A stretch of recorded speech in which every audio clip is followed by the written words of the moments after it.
If you really knew me, you would know that I love my kids more than everything, but I don't always love being mom. And I want to repeat that. I love my kids more than anything in the entire world, but I don't always love being mom. I'm not saying I don't always love being a mom. I just don't always love being mom. For those of you that do not know me, my name is Pamela Bussarello. I am a mom of three. I am a high school English teacher, and I'm the face behind To Fit a Motherhood, as well as being an online health and fitness coach. And I've been struggling in my identity lately. And I have a feeling that that's something that many of you can relate to. And it's not that I don't know who I am, but I'm not really sure that other people know who I am because I am so tied into my roles. I'm tied into being mom, I'm tied into being teacher, or I'm tied into being coach, or what have you, but I'm not always Pam in everyone's eyes.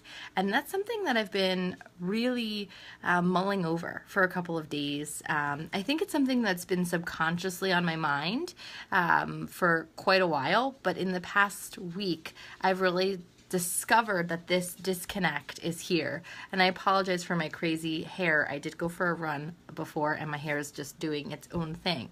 But back to my message and what I was saying.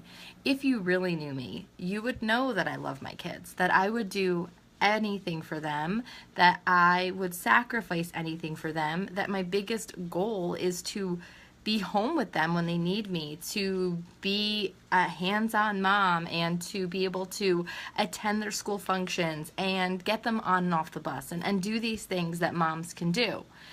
But I don't always love the responsibility that goes into being mom in my kids' eyes. And I don't even mean the getting them to bed and getting them fed and getting them cooked and getting to cuddle them, or getting them cooked, getting their food cooked, getting to cuddle and love them and help them when they're down. I just get tired being the go-to for everything. And it's even more tiring when my husband's home and they walk past him and they come upstairs to ask me to open their protein bar when they have just walked past him sitting on the couch. Or when they go to brush their teeth at night and Mike is getting their toothbrushes set up and they start whining that they want mommy to do it. I know that they do this out of love. And it's not that they love me more than him, but it's just that kids crave their mom. But it is exhausting being mom. It's exhausting being the go-to for those types of things. And I don't think that that's a guilty thing to confess. Like, it's not a guilty confession. It's not a selfish confession. It's an honest confession. I feel drained most of the time because I am mom.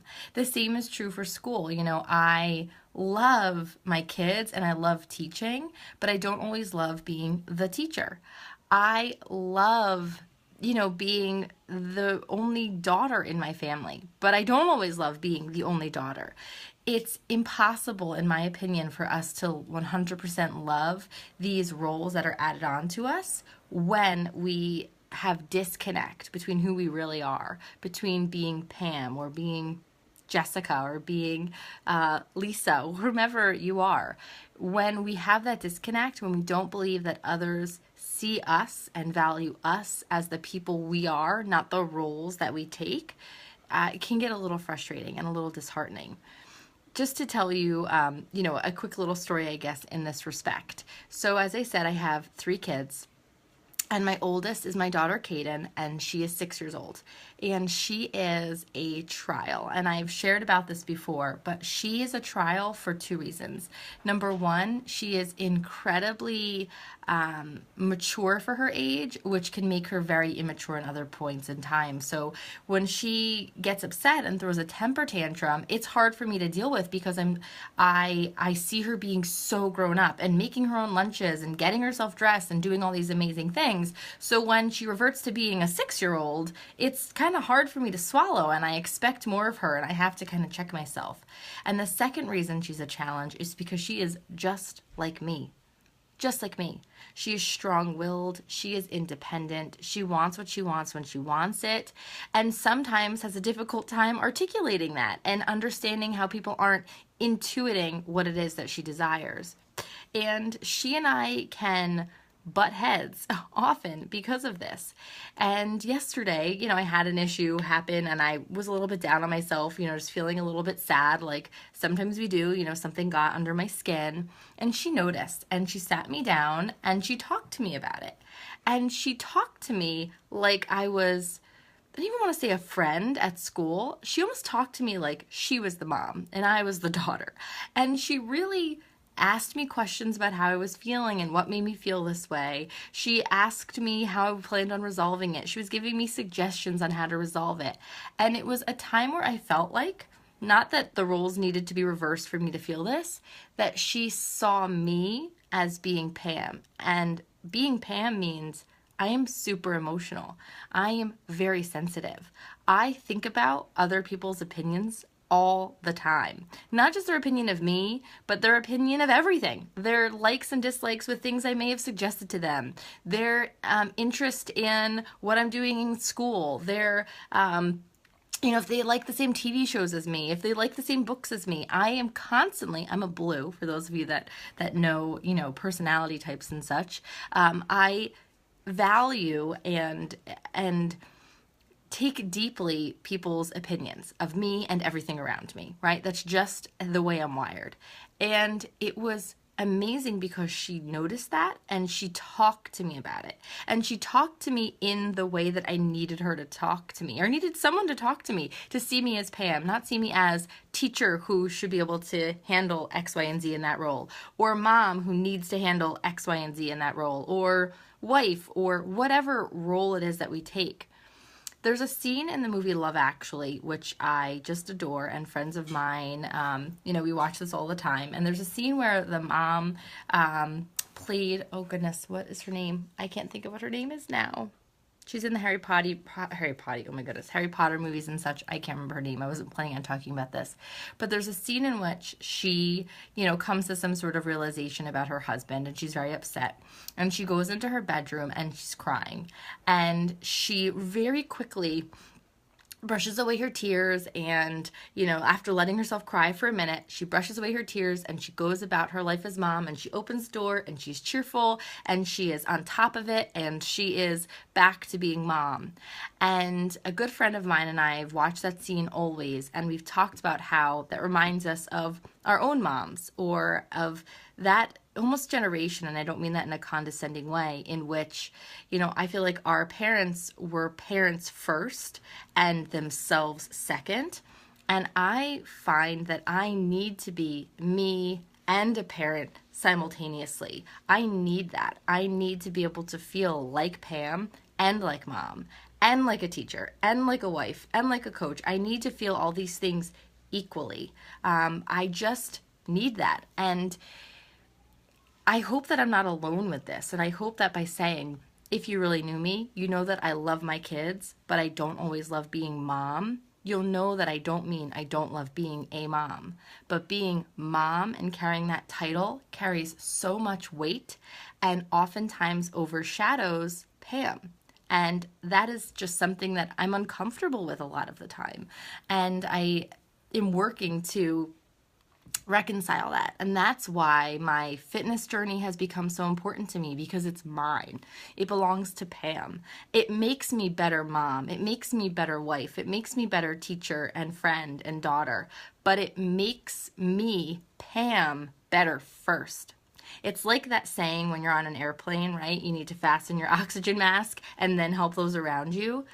That's what I'm talking about. I need to work on Pam, and then I can help everybody else and be so much better at it. And I don't think I'm alone, right? Jessica says I'm not alone, and I hope that that's true for all of you. And I hope we can start admitting that what is it in your life that you love this, and you wouldn't trade it for anything, but being you is just as important. That is just such a critical step.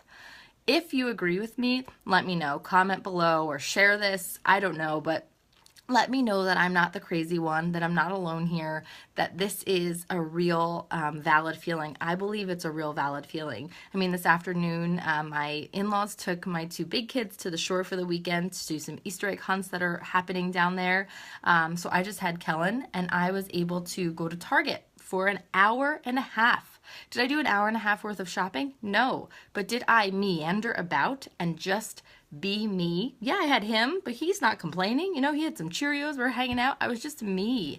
And I was in the zone and I felt so good. And that's not a selfish thing. It's not selfish to want to be you and to do something for you. And just know that I feel the same way, and I hope that you can understand and relate to me and feel comfortable saying that you love your kids more than anything, but you don't always love being mom.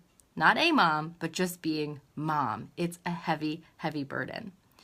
If you're interested and, kind of exploring this a little bit more, one of my good friends and I are running a challenge group in May, and we haven't quite nailed down the perfect title, if I'm being honest, but we're going to go through a challenge in which we focus on ourselves. Maybe it's going to be Amazing Me, or I don't know, May, Myself, and I. We've been coming up with these corny names. I'm a punny girl, and so is she, so it's helpful. But we're only going to be, or not only going to be focusing on fitness and nutrition, but each day we're going to do a little something that's going to help us reconnect with ourselves.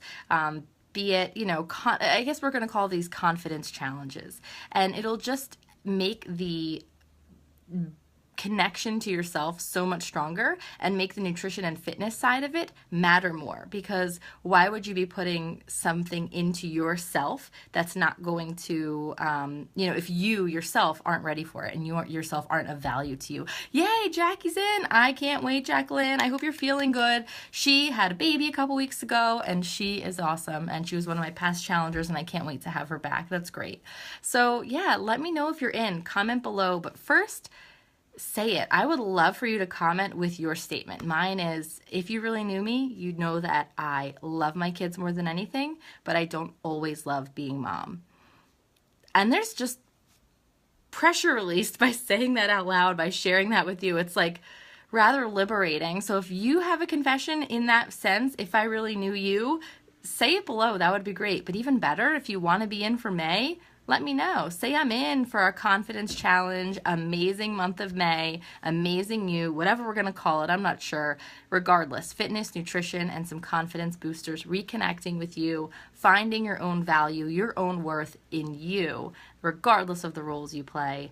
I'd love for you to join in. Tag a friend who could use this support or this reality. Share. I'd love for you to share this. And thank you for those of you that caught me live. Jessica, Marissa, Jacqueline, and for the hearts and stuff. It's really exciting and I love it. So anyway, I've got a little bit of a sore throat. Got some tea with some honey. I'm going to go nurse that before the husband gets home and, kick back and relax and get back to me. Have a good night, everyone. Talk to you soon.